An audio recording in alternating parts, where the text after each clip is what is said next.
Daily. Taste the Daily. ஒன்றிய அரசு சமூக நீதியை கொடுப்பதற்கு மறுக்கிறது.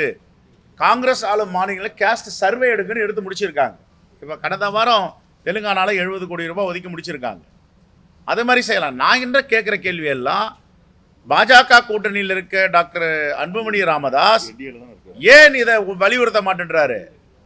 சமூக நீதியை பற்றி பேசுவதற்கு பாஜக என்ன தகுதி இருக்குன்னு அவர் கேட்கணும்ல.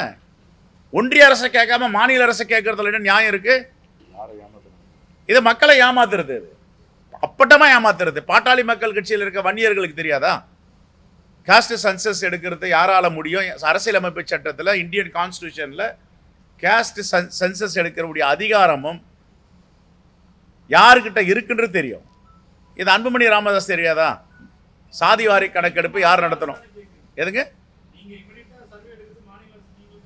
இல்லை, அதான் சொல்கிறேன், சென்சஸ் வேறு, சர்வே வேறு.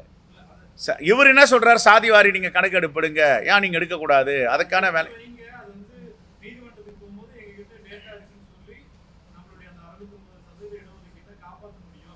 இல்லை. ரைட்டுங்க. இல்லை, நான் கேட்குறது நீங்கள் கேட்ட கேள்விக்கு பீகாரில் எடுத்தாங்க, கர்நாடகாலையும் எடுத்திருக்காங்க. பீகாரில் இன்னைக்கு எதுக்கு உச்சநீதிமன்றத்தில் தடையாணை வழங்கியிருக்காங்க?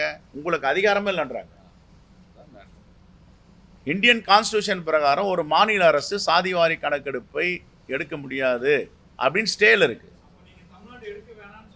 எடுங்கன்னு சொல்கிறேன் சார். நாங்கள் எடுக்க வேணாம், நாங்கள் அதில் தானே ஊறி போயிருக்கோம். இப்போ கர்நாடகாவில் எடுத்திருக்காங்க, ஆந்திராவில், தெலுங்கானாவில் எடுத்திருக்காங்க. எடுங்கன்னு சொல்கிறோம். நாங்கள் சட்டப்பேரவையிலே பேசியிருக்கோமே.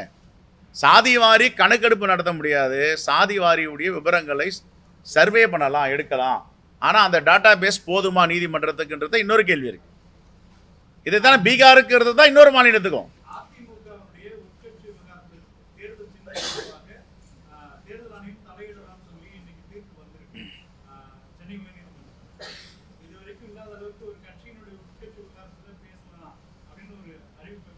இது பின்னாடி யார் இருக்காங்கன்னு உங்களுக்கு தெரியாதா? இது பின்னாடி பாஜகவுடைய சித்து விளையாட்டு இருக்கிறது. மிரட்டல். பாஜக என்ன பண்ண? மிரட்டி பார்ப்பாங்க, வழக்கு போடுவாங்க, நெருக்கடி கொடுப்பாங்க. சரண்டர் ஆகிடுச்சுன்னா எல்லாத்தையும் திரும்ப பெற்றுக்குவாங்க. இதுக்கு முன்னுதாரணம் ஆந்திராவில் தெலுங்கு தேசம் கட்சியுடைய சந்திரபாபு நாயுடு கட்சியில் இருந்த 3 ராஜ்யசபா உறுப்பினர் ரமேஷ், சௌத்ரி, 3 பேர் இடி ரைடு பண்ணாங்க, வழக்கு போட்டாங்க. நிறைய வைடூரியங்கள், தங்கம், பணம், ரொக்கம், ஷேர் சர்டிஃபிகேட், டிபெஞ்சர் எல்லாத்தையும் பறிமுதல் பண்ணாங்க. கோர்ட்டில் சொன்னாங்க இவ்வளோ பெரிய ஊழல் பண்ணியிருக்காங்கன்னு. அவர் உடனே பாஜகவில் இருந்து விலகி, தெலுங்கு தேசத்து விலகி பாஜகவில் இணைஞ்ச உடனே எல்லா வழக்கையும் வித்ரா பண்ணிட்டாங்க. கங்கையில் குளித்த புனிதர்களாகிட்டாங்க.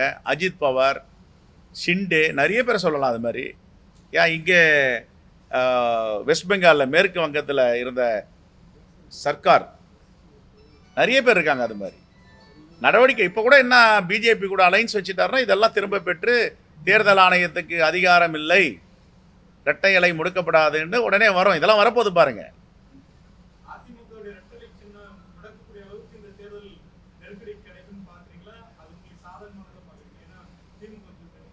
எங்க இரட்டை இலை இருந்தாலும் இரட்டை இலைனாலும் இந்தியா கூட்டணி பெருவாரியான வாக்கு வித்தியாசத்தில் 200 தொகுதிக்கு மேலே வெற்றி பெறாத மாற்றுக்கிறது கிடையாது. சமூக நல திட்டங்கள், மக்கள் பணிகள் தான் பேசப்படுது இந்த தேர்தலில். பாதகம் செய்பவரை கண்டால் நாம் பயம் கொள்ளலாகாது பாப்பா. மோதி மிதித்து விடு பாப்பா, அவர் முகத்தில் உமிழ்ந்து விடு பாப்பா. அண்மை செய்திகளை உடனுக்குடன் தெரிந்து கொள்ள இணைந்திருங்கள் எம் நாடு தொலைக்காட்சியுடன்.